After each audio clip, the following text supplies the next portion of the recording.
MBC Group, the Arab world's first private free-to-air satellite broadcasting company, is now the Middle East's biggest media player, reaching an audience of over 100 million people every day. We're speaking with its CEO, Insyed Alam Sam Barnett, who joined the company in 2002 and has overseen the introduction of some fundamental changes, as the group faces the challenges of a rapidly transforming industry and political environment. Sam, welcome to Insyed Knowledge. Hi, Jane. There are doomsdayers who predict that wideband internet will be the death of TV, and then we see the other side of it where there are people who say that television's now entering a golden age.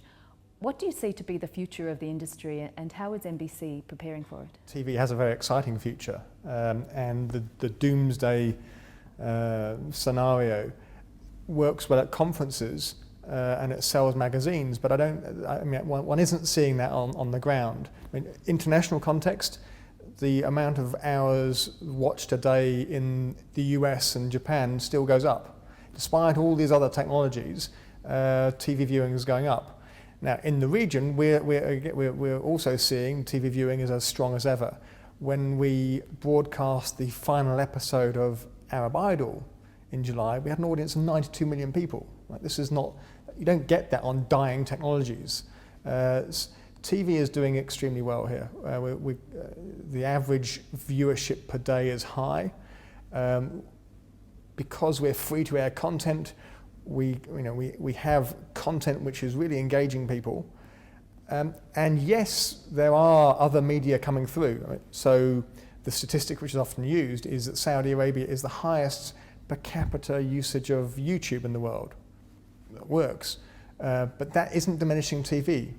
And what we're finding is the fact that content is coming through all these other media is actually strengthening and putting attention back onto linear TV as well. So we're very strong.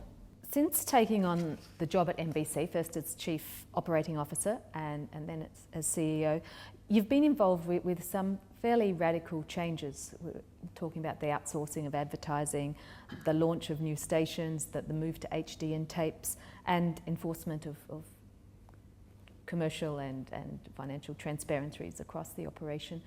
What's been the most difficult of all these decisions you've had to implement?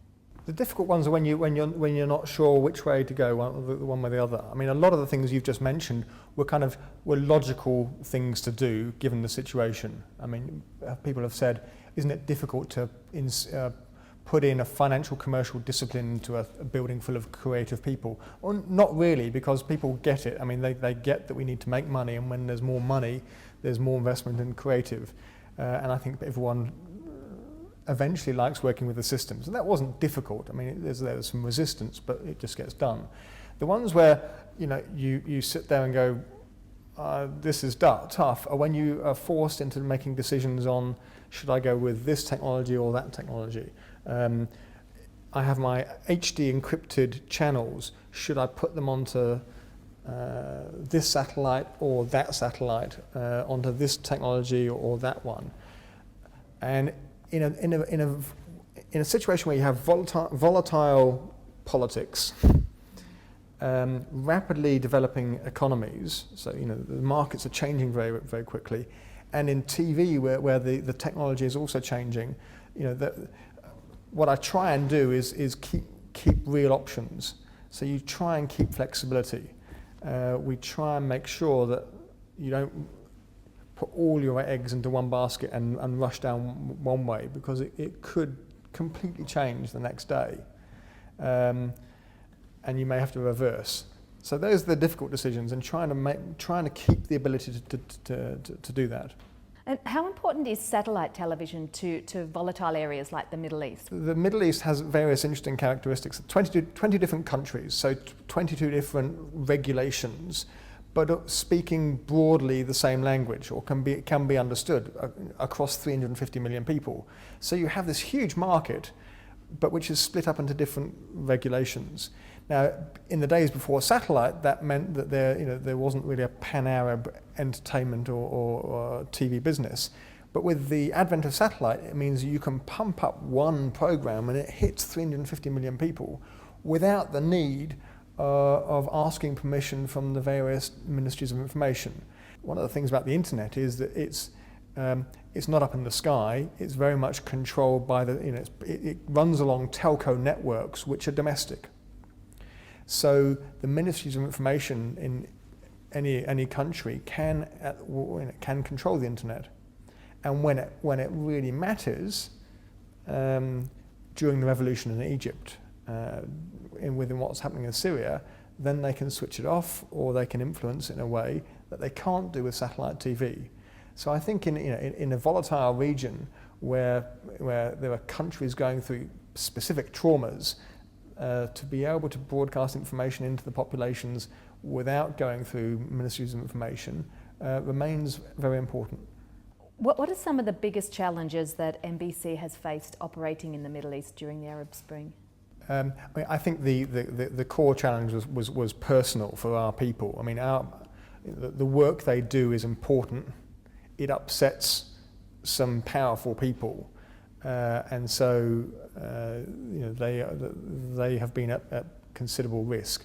I mean, fortunately, we've not lost anyone during all of the unrest in the last 2 or 3 years. We've had people kidnapped, assaulted, imprisoned, but we haven't lost anyone, which we're thankful. I mean, unfortunately, other broadcasters can't say the same thing.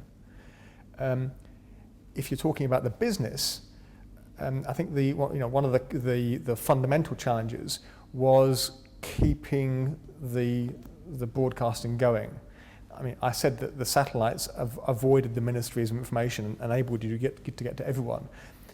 That's true until you start shooting white noise into the satellites, then it gets difficult. So one of the things that happened was in the Libyans under the Gaddafi regime, they disagreed with some of our news broadcasts, and so they shot a beam that basically blocked the signal by jamming the satellite.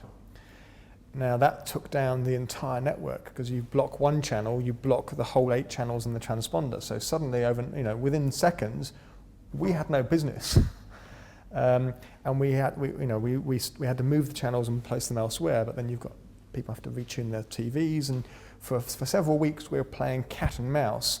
We'd move our channels, they'd find out where the channels were again, and they'd block them. We only ever solved it by when we put Arabia right next door to Libyan state TV, which meant that if you shot down Arabia, you also shot down their channel as well, and so we protected ourselves.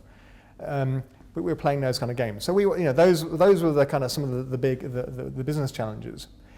And then more globally in terms of content, I think what's happened during the spring is that people have become more focused on domestic issues. So the content agenda has changed. We found that there was an immediate and sudden drop-off in the consumption of international, particularly Western content. Okay, so consumption of Western movies dropped, news went up, Western series, which have been dropping for some time, dropped as well. Our response to that has been to invest a significant more amount of our resources in building local content. Well, you're no stranger to working in non-Western emerging countries. I think after graduating from Cambridge, you went to Kenya, Ethiopia at different times. Can you tell us a bit about how you ended up in these countries and what sort of roles you were playing there? Early on, I was working in small villages doing development work with an educational NGO. Then after INSEAD, I went back on a business consulting angle and was working in Dar es Salaam doing privatization, inward investment, business development type roles. What was interesting about that is, particularly working in the village, as a youngster, you were very clear again on all the things you didn't know, and people being very different and speaking in a different way and having a different culture, but then actually knowing their life and their business a lot better than you did. I may not have realised that at the time, but I made sufficient numbers of mistakes at that level, and those mistakes I think have carried through. So a degree of being punched in the face at an early age gives you a degree of, I hope, of humility, which I hope has carried through. Do you think it's a good career option for many of the young executives coming out now? Are there advantages and opportunities here in emerging countries? I know for sure. I mean, I think there's much more fun to be in an emerging market. I mean, just if a market's growing at 10% a year, then on average you should be growing at 10% a year as well, in terms of responsibilities and in terms of career progression, just by hanging on for the ride. Whereas in markets where it's bouncing along the bottom, I think it's more difficult. So I think emerging markets give you this opportunity. People can accuse you of being a big fish in a small sea, but to me that's just good niche marketing. I mean, if you can get yourself into a position in a place where there's all these fascinating things happening, then you are exposed to a much wider variety of events and decisions than you might be in perhaps more mature, stable companies back home. I think the skills are pretty much the same. I think what you get here is you're forced. You probably don't have as much backup. Okay, so if you're working in a more blue chip environment, in more stable economies, then you would tend to have more support. Whereas often when we're doing things at MBC, we're doing them for the first time, which is a bit more scary. We probably make a few more mistakes, but I hope we learn things a bit more quickly as well. What are the attributes that most help young executives when they come out to somewhere like the Middle East looking for work? When you hire people, what do you look for in them? The ability to navigate the diversity is absolutely critical. We have 65 nationalities working in MBC. We work in a highly stressed environment. You see our product in seconds on the screen, and lots and lots of people see it and know if it goes wrong. You get feedback in seconds, and with Twitter, the feedback is violent and quick. So it's highly stressed, highly diverse. If you don't have people who are very, very good and sophisticated operators at working with different types of people, then things can go wrong very quickly. So that's what I look for, whether they're from the Middle East or from abroad, but particularly from abroad, because if people are going to come in here, they need to be very good at appreciating what the similarities and what are the differences.